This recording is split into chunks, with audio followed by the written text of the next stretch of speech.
Hitler wanted to make Germany great again. First obstacle that stood in his path was the Treaty of Versailles. Germany's position in Europe was still vulnerable, and it remained such under the constraints of that treaty. Fortunately for Hitler, the international situation after 1933 worked to his advantage. The international economic depression encouraged national isolation. The memories and the horrors of World War I were still clear, and not many wanted to intervene in international problems that could result in conflict. The failure of the League of Nations to deal with Japan's expansion in Manchuria was a huge blow to collective security, and the revision of the Treaty of Versailles had already begun.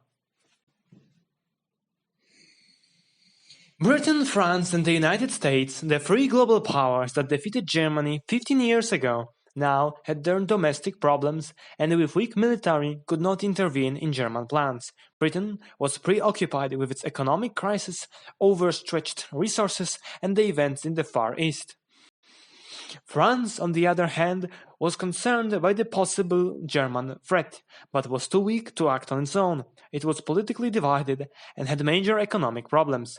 However, it did try building a defense line of fortifications known as the Maginot Line, and it tried developing alliances with other countries on the eastern side of Germany. Although the international situation favored Hitler's aims, he still had to be careful to avoid an international backlash. Publicly, Hitler claimed that he desired only peace, and he worked carefully to defuse any potential opposition. However, his actions over the next 5 years undermined collective security.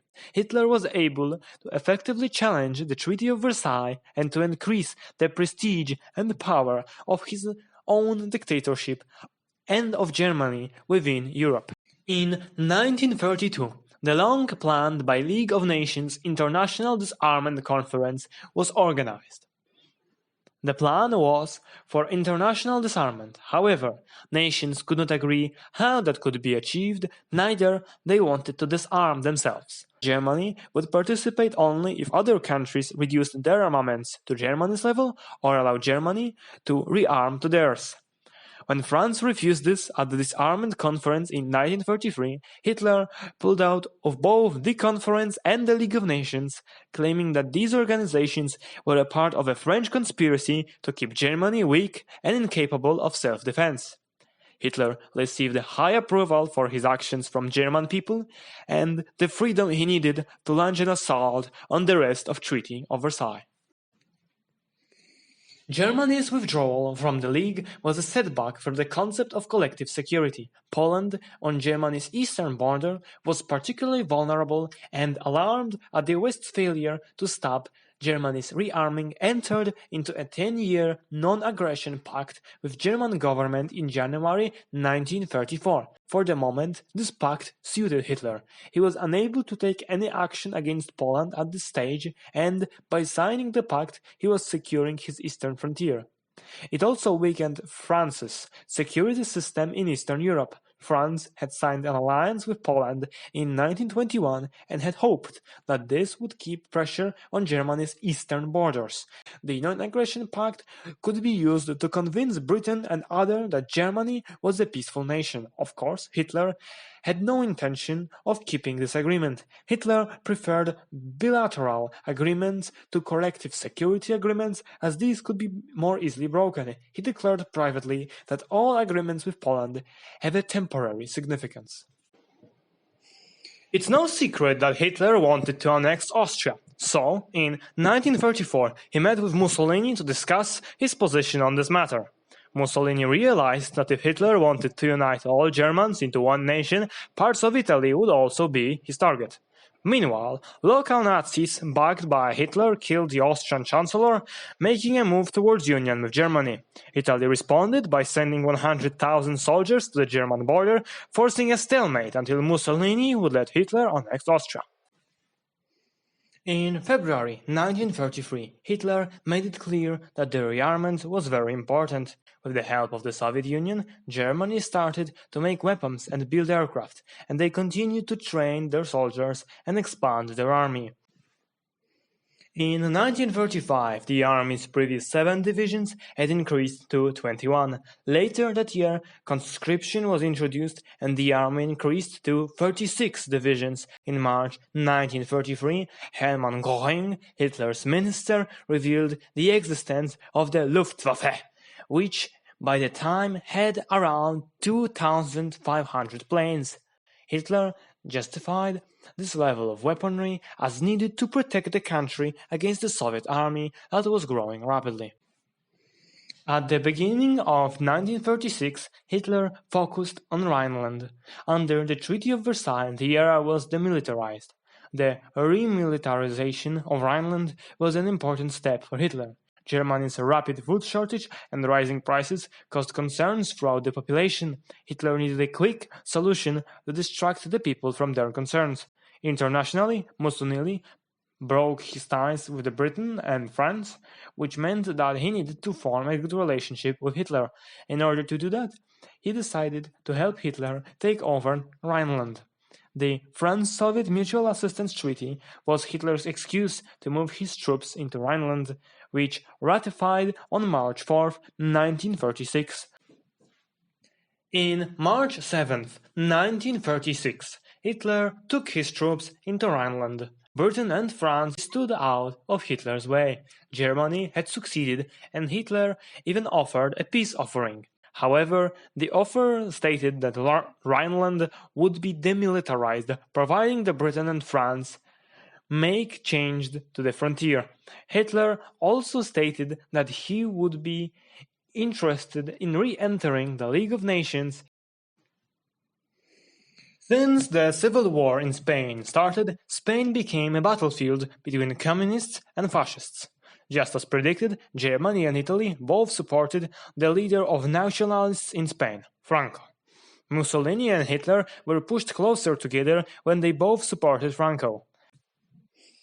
Reasons for Hitler's intervention: 1. To make sure that Spain became fascist. 2. To test his air force by using it in the war.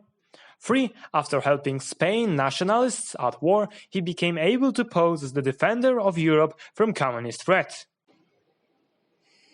The key takeaway from the conflict were the growing tensions between the West and the Soviet Union, which prevented a strong anti-fascist alliance, Britain's lack of actions leading Hitler to conclude he could expand into Eastern Europe, and Mussolini agreeing to Germany annexing Austria. Afterwards, Germany signed the Rome-Berlin Axis with Italy and the Anti-Comintern Pact with Japan, demonstrating Germany's growing influence on the international arena. But by 1936, rearmament was not progressing fast enough for Hitler, and the Reich's economy started to struggle. There were shortages of many important resources and exports, like meat and butter.